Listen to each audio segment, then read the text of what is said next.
शहर हैदराबाद के मल्लेपल्ली इलाके में एक बहुत ही अफसोसनाक वाक़या पेश आया, जिसमें एक बड़े भाई ने अपने छोटे भाई को बेरहमाना अंदाज में हलाक कर दिया। जी हां, कत्ल का ये अफसोसनाक वाक़या आसिफ नगर पुलिस स्टेशन लिमिट्स के एरिया मल्लेपल्ली फिलखाना में पेश आया, जहां नशे के आदी मोहम्मद फेरोज़ नाम वाले एक नौजवान को उनके बड़े भाई मोहम्मद सईद और सईद के एक दोस्त शाहनवाज ने आयरन रॉड व चाकू से हमला करके मौत के घाट उतार दिया। क्योंकि मरहूम नौजवान 25 साल उम्र वाले फेरोज़ एसी का काम किया करते थे, मगर वो नशे के आदी थे, जो गांजा और दूसरी नशे के चीज़ों को इस्तेमाल किया करते थे, जिसकी वजह से गुज़िश्ता चंद अरसे से फेरोज़ हर रोज़ नशे की हालत में घर आकर हंगामा करने के अलावा नशे की हालत में मोहल्ले वालों से भी झगड़ा किया करते थे। इतना ही नहीं, मरहूम फेरोज़ स्नैचिंग के केसेस में भी मुलविस रहने की वजह से जेल भी जा चुके हैं, जिनकी सरगर्मियों से इनके घर वाले और फिर मोहल्ले वाले भी बहुत ही ज़्यादा तंग आ चुके थे।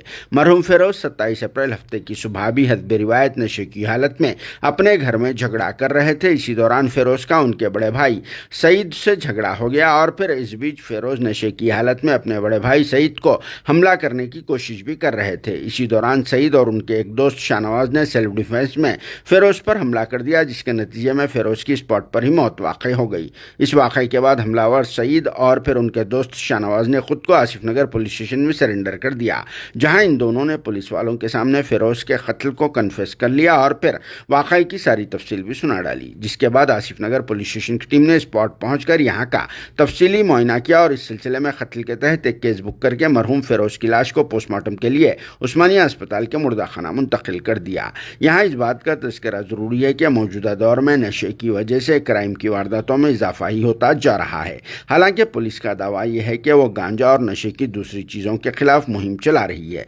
मगर फिर भी गांजा वगैरह कॉमन होता जा रहा है। తగ్గుయింది చిన్న తమ్ముడు పెద్ద తమ్ముడు ఆయన ఇద్దరు చిన్న తమ్ముడు గాంజా గోలియా అన్నీ తాగి అన్నీ లొల్లి చేస్తుంది, చాలా డేంజర్. వాడు పెద్ద ఆయనకి తమ్ముడికి వాడు జంబి అసినాకి తీసుకొచ్చి కొట్టిన వాడికి డిఫెన్స్ చేస్తే వాడు కొడితే వాడు చచ్చిపోయింది. ఇట్లా అయిందా? వాళ్ళ చాలా డేంజర్ సార్. వాడు మొత్తం బస్తీలో పరేషాన్. వాడు జైలు 3 సార్లు 2 సార్లు పోయి వచ్చిన సార్. చాలా పరేషాన్ చేసిన సార్. పూరా మొత్తం ఫ్యామిలీ డిస్టర్బ్ అయింది సార్. చిన్న పిల్లలు, బస్తీ వాళ్ళు మొత్తం పరేషాన్ అయింది సార్. ఇట్లా జరిగింది సార్ నా ఇంట్లో మల్లేపల్లి ఫీల్ఖానాలో. బ్రదర్ నేమ్ ఇచ్చాను. ఆయన నేము చిన్న తమ్ముడికి మొహమ్మద్ ఫెరోజ్, పెద్ద తమ్ముడు మొహమ్మద్ సయీద్. ఇది ఫ్రెండ్ ఉందా? ఆయనది ఫ్రెండ్ షానవాజ్ सईद फ्रेंड 2015 से उन्होंने हमको परेशान करके ఆయనది 2015లో పరేషాన్ చేసి 2024 తక్ పరేషాన్ చేసిన వాడు. మొత్తం కేసెస్ ఉన్నది హిమాయత్ నగర్ పిఎస్లో, ఇది ఆసిఫ్ నగర్ పిఎస్, మొత్తం కేసు ఉన్నది 307 ఉన్నది. ఇట్లా జరిగింది సార్. చాలా పరేషాన్ అనేది. ఆయనకి పెద్ద కొట్టిన వాడు కొడతలే అంటే వాడు చచ్చిపోతుంది. వాళ్ళు చాలా డేంజర్ సార్. ఇట్లా జరిగింది సార్ నా ఇంటిలో. చాలా పరేషాన్ ఉన్నా సార్ నేను.